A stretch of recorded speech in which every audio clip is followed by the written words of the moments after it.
Hello and welcome to the start of a new series which I take a look at a selection of Saturday morning children's cartoons and the blood-spattered, ultra-violent films that inspired them in a series I'm calling It Was a Cartoon. For the first episode we need to take a trip back to the hazy days of 1974. Lloyd Kaufman and Michael Hers joined forces to create Troma Entertainment, an independent film company that specialised in gore-filled video nasties. During their 50-year tenure, they have produced such classics as Class of Nukem High, Sergeant Kabuki Man NYPD, and today's focus, The Toxic Avenger. Premiered in 1984, The Toxic Avenger follows the story of Melvin, a janitor at a health club, who is endlessly bullied and tortured by a gang who trick him into wearing a pink tutu and kissing a sheep that he thinks is one of the girls. After being chased and taunted by the gang, Melvin ends up jumping out of a window and into a vat of toxic chemicals on a parked truck. These chemicals transform Melvin into a mutant with superhuman strength known as a Toxic Avenger. With his newfound powers, he sets out to use his janitorial skills to clean up the streets of Tromaville of crime. During the superhero shenanigans, he meets a blind woman named Sarah in what would eventually be a love story about how appearances are not important, all whilst tackling the increasing crime rate that is secretly being backed by the mayor. Troma had a hit, and word travelled about the appeal of the Toxic Avenger. Containing the popular exploitation tropes of the past, it boggles the mind how it could have been successfully transformed into a children's cartoon. Mild nudity? Check. Racial slurs? Check. Drug use? Check. Drinking and driving? Check. Killing of children and animals? Check. And not only the content, but also the technical levels too. Bad acting? What you did, you idiot! See what you did! You stressed Bozo! I'm sorry, Julia. I didn't mean to do it. And he was sitting there and I... How dare you talk to me, you twerp! Terrible puns? Gruesome, huh?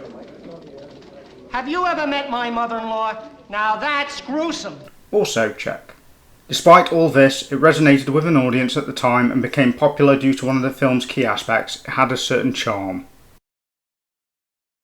It was the start of a franchise that led to several sequels. The Toxic Avenger Part 2 renames his girlfriend to Claire and sees him journey to Japan in order to find his father whilst battling an evil corporation known as Apocalypse Inc.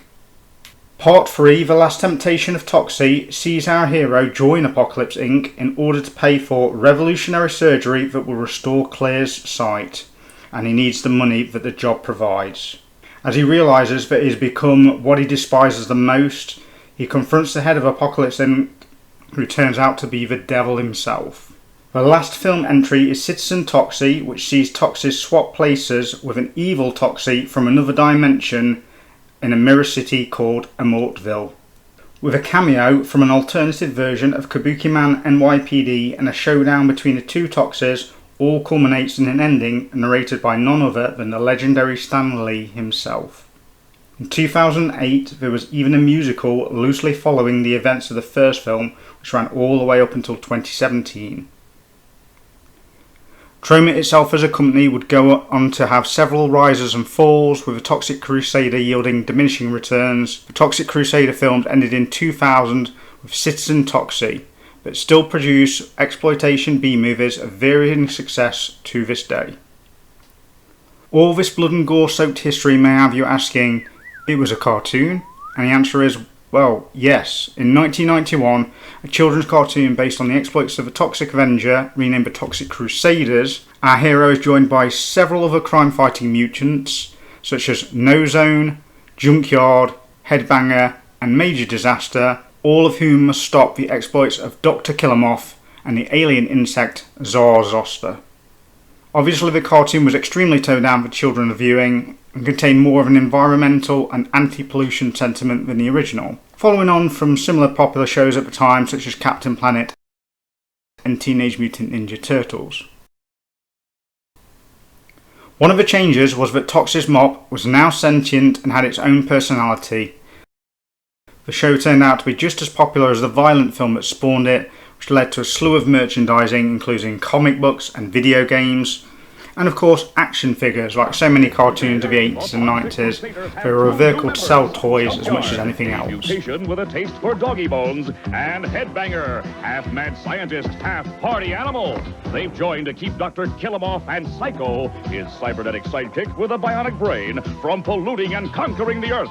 Also because good guys get the babes. You don't have to be toxic to be popular, but it helps. Toxic Crusaders! They're gross. But they still get girls. Hideously deformed action figures from Playmates.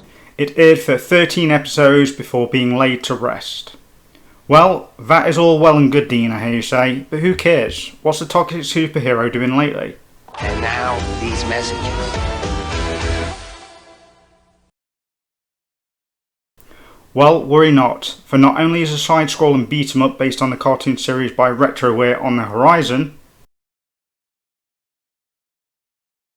there is also a big-budget remake in cooperation with Legendary Pictures, starring none other than Peter Dinklage as a titular character.